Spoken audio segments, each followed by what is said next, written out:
महाकाय सूर्यकोटि समप्रभ निर्विघ्नं कुरु मे देव सर्वकार्येषु सर्वदा।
गागाभट्टांनी नर्मदा ओलांडली.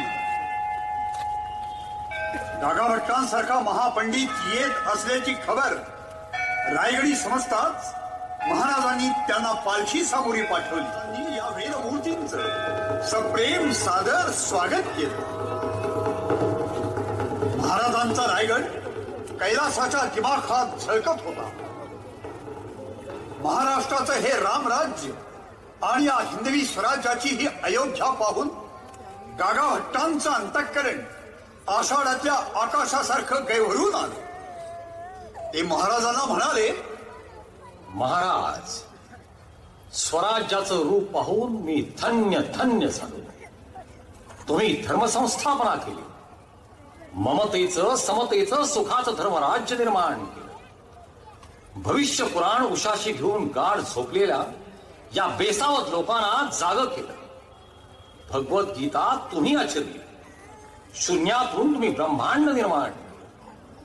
लक्ष लक्ष घोडा, पायदळ, आरमार, गडकोट उभे केले.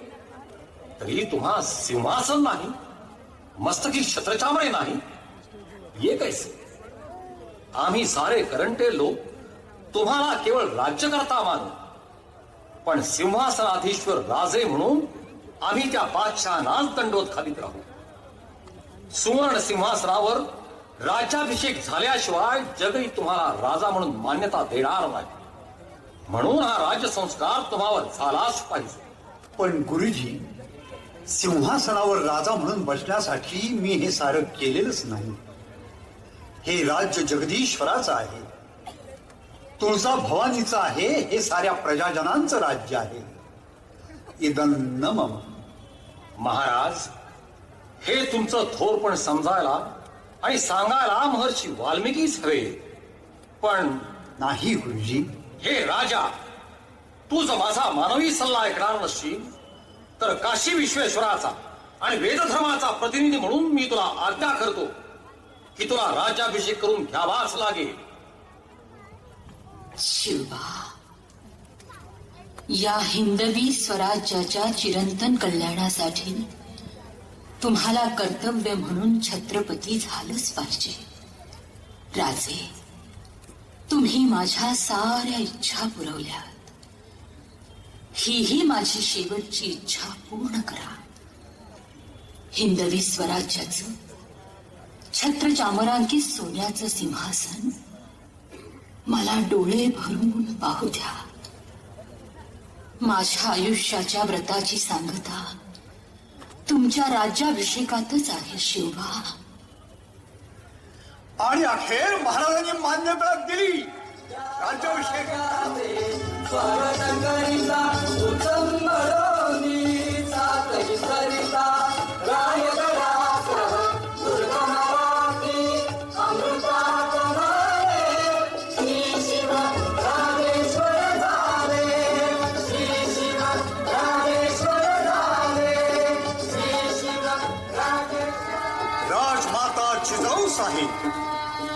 शिवाजी राजाची आई होणं सोपं नव्हतं बरं.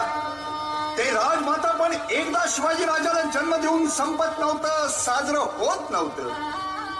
आयुष्यभर शिवाजी राजा मृत्यूशी लपंडाव खेळत होता. प्रत्येक संकटातून सुटताना राजाचा जणू पुनर्जन्मच होत होता. आणि त्या प्रत्येक पुनर्जन्माच्या भयंकर प्रसूती वेदना सहन कराव्या लागत होत्या जिजाऊ साहेबांना, न कळता न विव्हळता. आऊसाहेबांना वंदन करण्यासाठी महाराज, महाराणी साहेब आणि युवराज आले.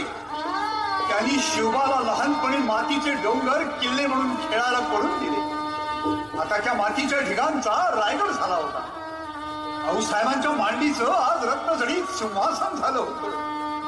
आऊसाहेबांच्या अंगाई गीतांचे आणि उपदेशांचे आज वेदमंत्र झाले होते. आऊसाहेबांच्या अश्रूंच्या आज सप्तगंगा झाल्या होत्या. त्यांचा शिवबा आज सिंहासनाधीश्वर महाराजाधिराज छत्रपती होत होता. आऊसाहेबांनी याचसाठी केला होता अट्टहास. उदंड औक्षाचे व्हा बाळांनो, रामराज्य करा, धर्मराज्य जाणवत होतं की ही पहिली पायरी म्हणजे माझे बाजी पासलकर आहे, ही दुसरी पायरी म्हणजे माझे बाजी प्रभू देशपांडे आहे, ही तिसरी पायरी म्हणजे माझा सूर्यजी काकडे आहे, ही चौथी पायरी म्हणजे माझा तानाजी आहे. हे सारे वीर स्वराज्यासाठी मरण पावले, म्हणूनच मला या सिंहासनाच्या पायऱ्या चढता येत आहे. महाराज थांबा. तुम्ही आता या स्वराज्याचे भूपती होणार आहात. धर्मशास्त्राच्या आणि वेदांच्या आज्ञेप्रमाणे तुम्ही प्रतिज्ञा घ्या. म्हणा. ही पृथ्वी माझी पत्नी असून ही प्रजा माझी अपत्य आहे. मी त्यांचं राजा या नात्यानं अत्यंत मायेनं पालन, पोषण आणि संरक्षण करीन. जर मी माझ्या कर्तव्यात चुकलो तर स्वतः होऊन सिंहासनावरून खाली उतरीन. जर माझं दुर्लक्ष झालं तर माझा राजपुरोहित माझ्या मस्तकावर धर्मदंडानं प्रहार करीन आणि मी धर्माज्ञा म्हणून सिंहासनावरून उतरीन आणि राज्य त्याग करून निघून जाईन. प्रताप पुरंदर क्षत्रिय कुलावतांस सिंहासनाधीश्वर महाराजाधिराज राजा शिवछत्रपती की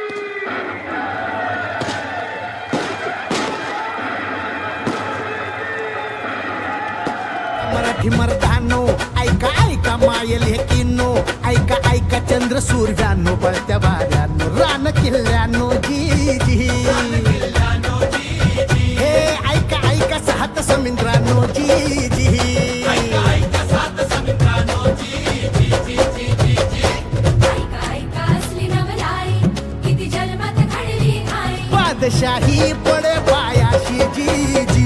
छटाडावर नाचे शिवशाही जी जी.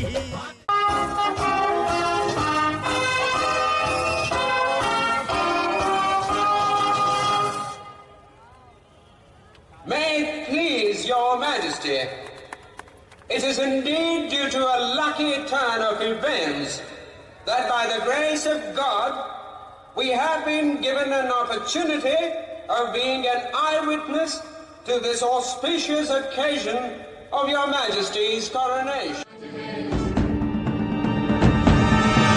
तेजतम अंश पर कन्यज मी कंस पर, कोमलिच्छ वंश पर